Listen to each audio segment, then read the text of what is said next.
Clipper, hi friends, Darth Momo here. Today, we're going to briefly address a subject I see thrown around a lot amongst critics of the man and some of his decisions made in the late 90s. George Lucas is often called a hypocrite for making special editions of the Star Wars films, a subject he continues to double down on as recent as May 2024.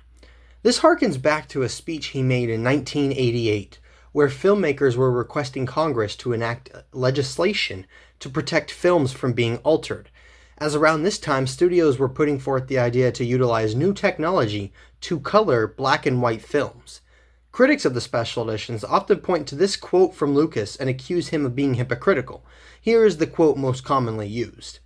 "People who alter or destroy works of art and our cultural heritage for profit or as an exercise of power are barbarians." Obviously, when you present this quote and frame it in the context of the special editions, it's easy to see Lucas is going against his word. But often the critics like to leave out just that. Context. Yes, they let their audience know that this was a speech given to Congress and Lucas was trying to prevent the colorization of old films. But they leave out crucial context from the rest of the speech as well as the history and personality of George Lucas.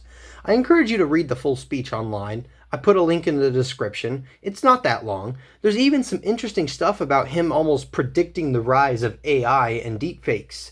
Pretty interesting stuff. But for the sake of time, I'm just going to read a couple of quotes that are most relevant to this situation. Before I do so, quickly, I would like to briefly give you the context on George's life. He has always had it out for studio executives. He comments frequently about them in interviews, especially earlier ones throughout the 80s, 90s, and the early 2000s. Often about how Hollywood is a bunch of suits who lack creativity and do nothing but get in the way. This is personal to him because his films have often been affected by such. Films of his like THX 1138 and American Graffiti were butchered and had runtime cut out just for the sake of it by studio executives, according to Lucas. Even the Hollywood interference on the first Star Wars film was there. This might not be well known, but Star Wars was almost going to be cut down and have the film end after the Death Star escape, removing the Battle of Yavin entirely. Google it. George was a victim of Hollywood execs from early on. With all this in mind, let's read those quotes I mentioned. "I am not here today as a writer, director, or as a producer, or as the chairman of a corporation. I've come as a citizen of what I believe to be a great society that is in need of a moral anchor to help define and protect its intellectual and cultural heritage. It is not being protected. The destruction of our film heritage, which is the focus of concern today, is only the tip of the iceberg. American law does not protect our painters, sculptors, recording artists, authors, or filmmakers from having their life work distorted and their reputation ruined. If something is not done now to clearly state the moral rights of artists, current, future, and technologies will alter, mutilate, and destroy for future generations the subtle human truths and highest human feeling that talented individuals within our society have created.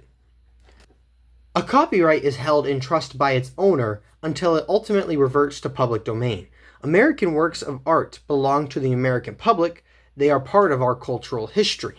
There is nothing to stop American films, records, books, and paintings from being sold to a foreign entity or egotistical gangsters and having them change our cultural heritage to suit their personal taste. There are those who say American law is sufficient. That's an outrage. It's not sufficient.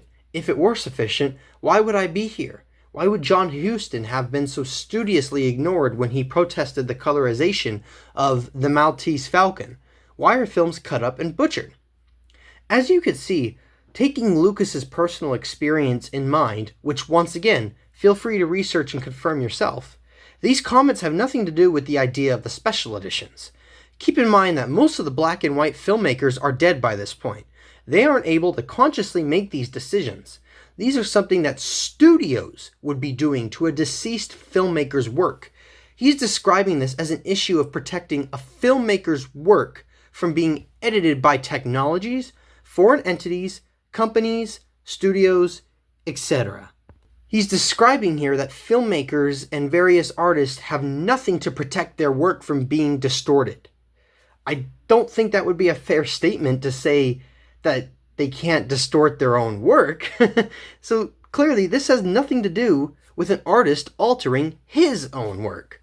If anything, this speech further marks the right of the filmmaker themselves to be the only owner of their work, and that nothing should be done to their work without their approval, until it becomes public domain, of course. So Lucas was not being hypocritical when he created the special editions. Far from it. Lucas has no issue with the idea of the special editions because it is he making the changes, not someone else. This is how he wants to preserve his work. And if another company wanted to mess with the work after he passed away, then Lucas would take issue with this notion. I do want to note too that while yes, some artists, such as Steven Spielberg, don't agree with the idea of editing films once they've been released, that is their right to feel and act that way. But that doesn't mean Lucas is wrong for feeling and acting differently, and that doesn't mean he's being hypocritical, because what he's stating here is very much in line with what he does so 10 years later. So please, let's do both the man and the overall argument a favor and quit slamming Lucas with this false allegation of hypocrisy and stand up for what he and many other filmmakers were standing up for. The right to edit films belongs solely to the filmmakers themselves, not some greedy corporation out to make a quick buck. Thank you for tuning in, and may the Force be with you, always. Thanks for watching. Please subscribe to the channel.